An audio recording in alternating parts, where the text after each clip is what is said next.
Pojďme si představit, jak tvořím každý svůj tip, z čeho vychází. Dneska se jede druhá liga, vložený kolo za Povodně, Táborsko, přivítá doma Varnsdorf. Tak, pointa vychází z toho, že zápas může skončit jakkoliv. To znamená, přiřadíme mu 100%. Možný výsledkové varianty jsou 3. 1 X remíza, 2 výhra hostů. Tak. A těch 100% musíme rozdělit mezi 3 varianty. Než se k tomu dostanu, tak zmíním, jakým způsobem na základě čeho ty varianty rozděluju.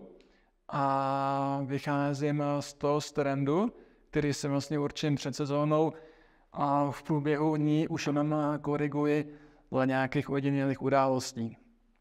Tak Táborsko, loňský účastník baráže, málem skončilo v lize, nepovedl se mu úvod, ale už i dle svých předchozích typů v poslední době je patrný, že mu stále věřím. Takže pro mě favorit a teď jde o to určit, do jaké míry ta favorizace bude dneska odpovídat dění na hřišti, potažmo pak výsledku.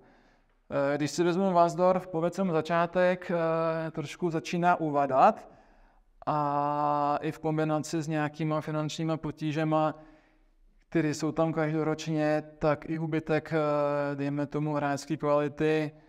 Otazník mám i co se týká trenérského štábu, který se mi jevil v předchozích sezónách mnohem jakože lepší, jak to pojmenovat, tak mu dneska nevěřím. Takže Táborsko v Mikočích 60%, pravděpodobnější zbývá 40%, pravděpodobnější je pro mě pořád varianta remízy než výhry hostů, 25% remíza, zbytek, aby jsme doplnili 100%, tak je 15% na výhru hostů. Tak, máme procenta a aby jsme měli něco matatelného, tak to musíme převést do kurzu. Do svého kurzu, který je subjektivní, není to nic, co by mělo ovlivňovat dění, ovlivňovat svět, ovlivňovat sázkový kanceláře, prostě je to můj subjektivní kurz, který může mít každý jiný a je to naprosto legitimní. Tak, naprosto jednoduchou mechanickou záležitostí 100/60 rovná se 1,67. Jo, nemám to přepravení, tam mám jako merku, tohleto to už prostě vychází z nějaký letitý historie. Remíza 40, teda 4 rovný a 15% povídá někde 6,7 odhadem. Tak, to jsou mé kurzy a druhý krok jde srovnání kurzů s reálnými kurzy, které nabízí sázkové kanceláře.